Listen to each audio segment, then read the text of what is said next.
La Turquie se déchire silencieusement et s'est passée inaperçue pendant des décennies. Les scientifiques ne se sont pas trompés sur un simple détail. Ils ont mal interprété tout le mouvement d'un vaste fragment de la croûte terrestre. Ce qu'ils croyaient être un glissement latéral est en réalité un étirement progressif, millimètre par millimètre, comme si la planète était lentement tirée de part et d'autre. Et dès que vous percevez cette rupture, vous commencez à en voir partout.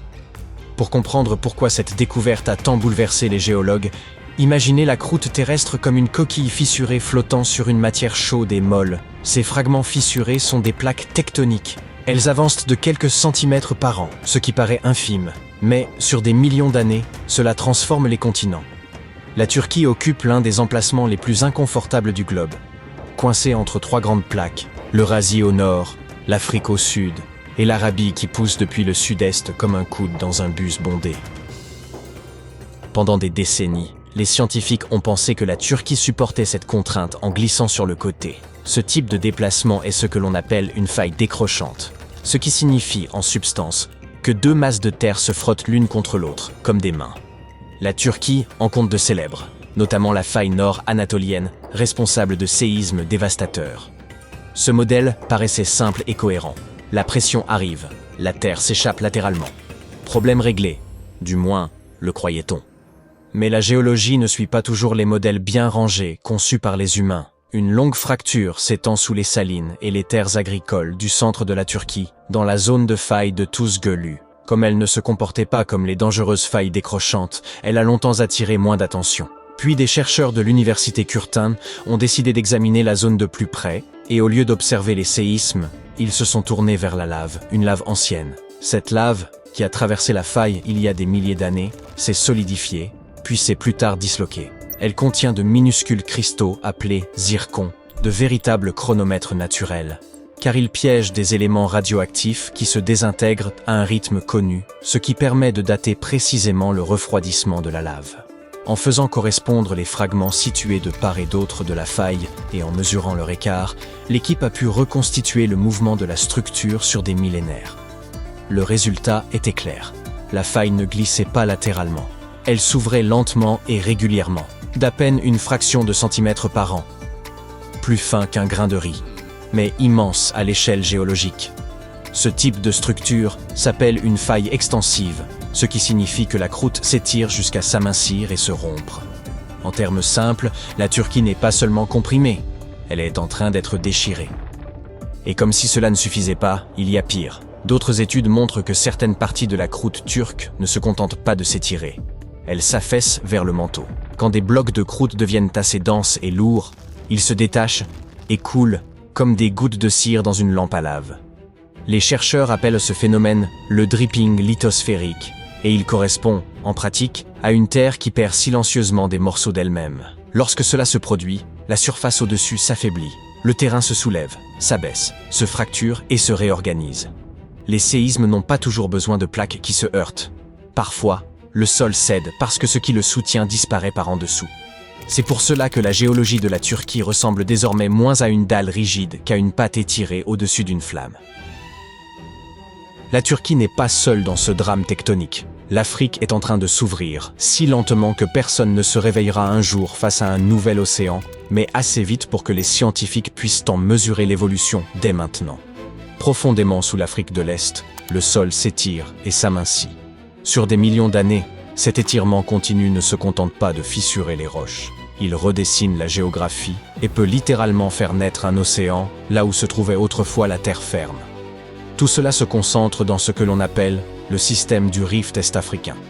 Cette zone s'étend sur des milliers de kilomètres à travers l'Éthiopie, le Kenya, la Tanzanie ou le Mozambique, et compte parmi les plus vastes régions de rift de la planète. Une zone de rift est un endroit où la croûte terrestre est tirée vers l'extérieur, au lieu d'être comprimée. L'Afrique ne possède pas seulement un rift, mais l'un des plus extrêmes qui soit, et il s'étire depuis des dizaines de millions d'années, comme un film catastrophe au ralenti. Et le continent n'est désormais plus un bloc unique. Il est en train de se diviser en deux plaques tectoniques géantes. La plaque nubienne se trouve à l'ouest, la plaque somalienne à l'est, et elles s'éloignent l'une de l'autre à moins de 2 cm par an, ce qui peut sembler dérisoire. jusqu'à ce que vous réalisiez que vos ongles poussent à peu près à la même vitesse. Mais, comme en Turquie, ce mouvement minuscule s'accumule sur des millions d'années. En 2018, des images d'une énorme rupture au Kenya ont enflammé Internet, et les gros titres ont affolé tout le monde en annonçant que l'Afrique se fendait en deux. La photo était spectaculaire, mais cela ne voulait pas dire que le continent s'était brisé du jour au lendemain comme un biscuit.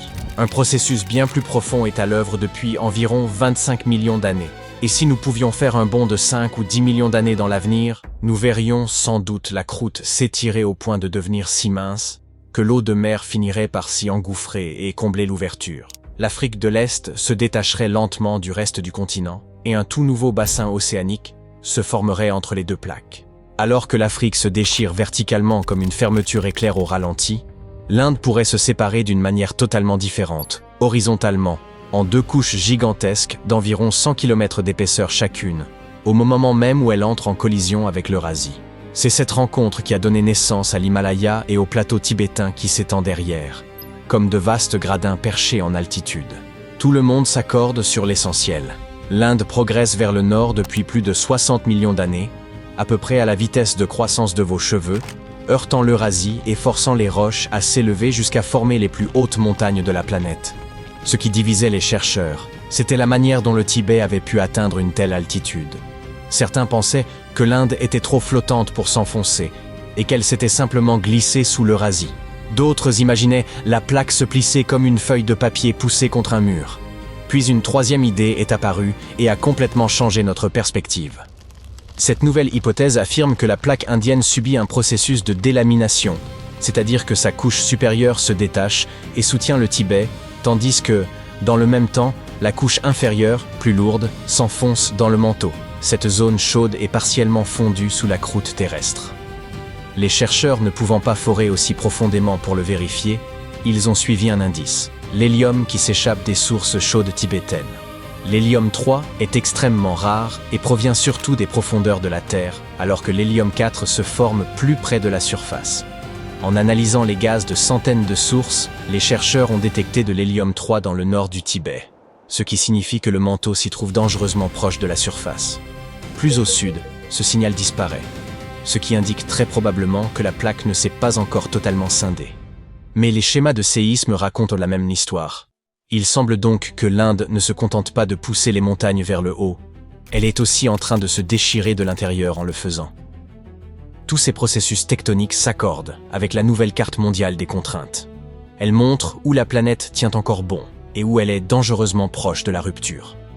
Les scientifiques l'ont établi à partir de plus de 100 000 mesures recueillies dans des forages, lors de séismes et par des essais de terrain, soit plus du double de ce dont on disposait il y a moins de 10 ans.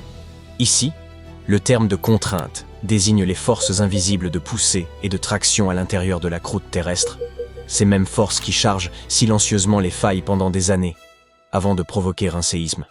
Cette carte ne sert pas seulement à mieux comprendre les tremblements de terre, elle aide aussi à éviter nos propres erreurs.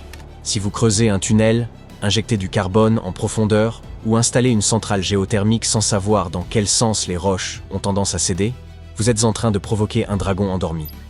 Les ingénieurs utilisent ces données pour choisir l'orientation des puits et des galeries, afin de ne pas déclencher de ruptures accidentelles. En somme, nous disposons enfin d'un tableau de bord presque en temps réel des points faibles de la Terre. Et c'est crucial quand on vit à la surface d'une planète agitée.